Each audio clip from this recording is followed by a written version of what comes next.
are the adult version of the crayons you loved as a kid. These ones have got really lovely pigment load, are lovely and soft and creamy to use. The new tin opens like a book, but the beautiful Power Pastels inside are exactly the same as I'm showing you in this video. The reason they're called Power Pastels is because they pack a punch. They've got a little bit of an opacity to them, and they really sit up on top of other art supplies. They are not water soluble, not like my aqua pastels or my color sticks, which are my other crayon-like creatures. There are 18 colors named after different energy sources and a clear crayon that you can use to blend colors, but I actually prefer to use the white to blend colors, and I will show you that in this video. But the clear I like to use for resist techniques, and I will show you that in this video as well. There is a selection of skin tones in here so that you can of course draw faces, which is my favorite thing to do. And the skin tones range from light right through medium and warm tones and into beautiful dark tones as well. When drawing a face, I usually like to start with a color called Kinetic, which is the lightest of the skin tones in this. Then I like to add my details with Particle and Fossil Fuel, which is the deepest brown.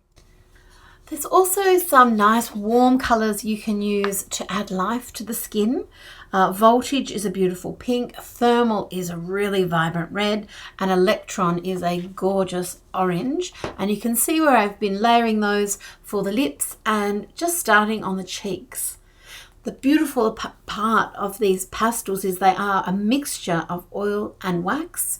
So when you really start to layer the colors, and I'm adding a bit of sonic boom, a bit of biomass, a little bit of solar panel, and a little bit of nuclear. See, all energies. They layer up and you get a very painterly effect. So when you layer it lightly, it looks more like a crayon. When you really start to blend more heavily, layer more heavily, it starts to look like oil paint. So you can add lots and lots of layers. You might sometimes create a few little crumbs, like where you've got just more pigment, more crayon than the paper can handle, just can't hold on to it all. That's when I get out one of my blending colors, usually the white or the clear blender over the top, and sort of try and tame it a little. And when you do that, all I can do is show you, all I can do is encourage you to try. It's just lovely. Now, you would think you would be limited as to what you could put over the top of Power Pastels, but I have some suggestions for you.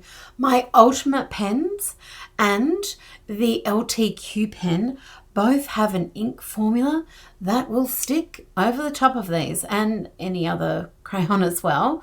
The Storytime paint pens, which I just showed there in the white, they will work over the top as well. I wouldn't put a ballpoint pen or any pens that have got like a fountain pen, any pens that rely on ink being able to flow out of a fine nib or rollerball, because it could clog up any of those things. But you can mix and match colored pencils with them as well. They won't really work, they won't leave much of a mark on top, but they will cut through. So you can shape these and scratch into the Power Pastels once you've got a nice thick layer, and scrape back through them too. That can be a lot of fun trying that. But one of my favorite supplies to use with Power Pastels is incredible ink and watercolor. Of course, you can just draw straight over the top of dry ink and dry watercolor. But what I also love doing is creating a drawing and then applying ink over the top. And that is where we are heading in this little art piece here. But to really get that to work, I need to get down a lot more Power Pastel. So I'm also adding turbine, hydropower, kilowatt, and Windmill. These are all my beautiful blues, nice cool blues, from clear blues to beautiful turquoisey and teal blues. To make them lighter, to make the color more pastel, I'm using the white lightning bolt crayon right over the top of them to blend them together and change the color, add some contrast. Also, I want to get a variety of coverage. So I want to get some areas that have got a lot of crayon on them and some that are more open so you can see the paper through. And now it looks like I'm drawing nothing on there at all, but I'm using the clear blender just to put some little shapes in the background, and that will create a resist.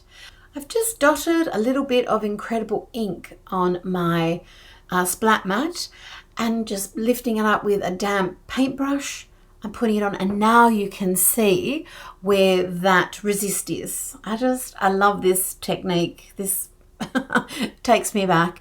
So the color that I'm using is a bit of fairy floss, a bit of violet syrup, and a little bit of blueberry, and just making a little mixture of different colors and applying that again over my background, just around the hair in one of my journals. And as with all things with art, once you add one color or add something else, you see something else that you need to keep working on. So I've just added some of my darker blues. That was hydropower that I just added. And again, using my lightning bolt white crayon to blend some of those colors together. So when it is, I've packed on more of the Power Pastel and I've blended them, of course, the ink or watercolor that I add over the top isn't going to be able to penetrate as well as when it's open. So you'll see the different combinations. Now I want to show you a little bit of magic that I discovered while I was filming this. My palette pastels from my Making Faces collection, that's the collection of art supplies that is all inspired by beauty and makeup, and these pastels are made to look like eyeshadows. There's 4 different palettes, but they stick to the Power Pastels in the most beautiful way. It's not that they just stick. The Power Pastels intensify the color, and it just, I just never would have thought to put them together. It was a random thing, but there is some magic in this. And if you have the palette pastels, I encourage you to try them with your Power Pastels, or go and get the Power Pastels so you can play with this. I'll show you a little bit more in a second. It's just such a nice effect. Well, it excites me anyway. It doesn't make the Power Pastels cloudy or dusty looking. I don't know, it intensifies the color somehow. It's beautiful. I'm also using some of my velvet pastels, which are again from the Making Faces collection, and just dabbing a little bit on. And these are another type of pastel. It is a pigment in a gel formula. The packaging looks like a liquid lipstick. I love having fun with my packaging, and I'm just blending it with my finger just to get these beautiful strawberry kisses in the background.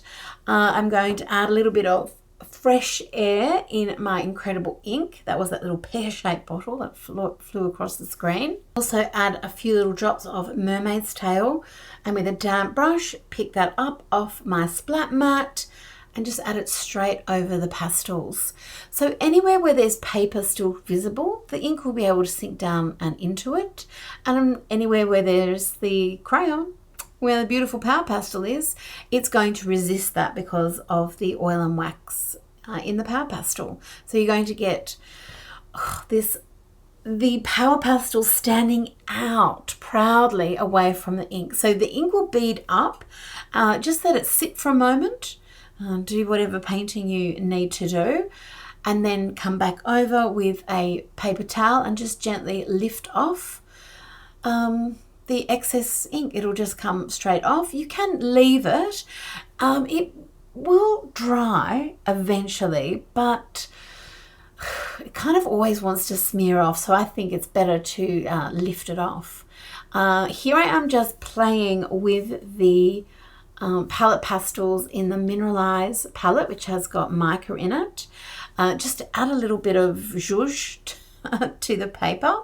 And I just want to show you more clearly how lovely the palette pastels, which are a powdery chalk type pastel, and the power pastels, which are a wax and oil crayon, how they go together nicely. Now I'm using on the left hand side, it's a very, very smooth stock, and you can see that the palette pastel is very light and doesn't grab on. It's still very pretty, but it doesn't grab on. But on top of that grey and white little patch of power pastel, you can see how the palette pastels have got something to stick to because of that wax and oil formula. So this is just such a fun combination of art supplies that are kind of unique. You can find more information and these art supplies at janedavenport.com, where you'll also find a stockist list so you can find them wherever you are in the world. And I'd love to see you in one of my online workshops where I can show you even more. Thanks for watching. I hope you feel inspired and you go and do something creative.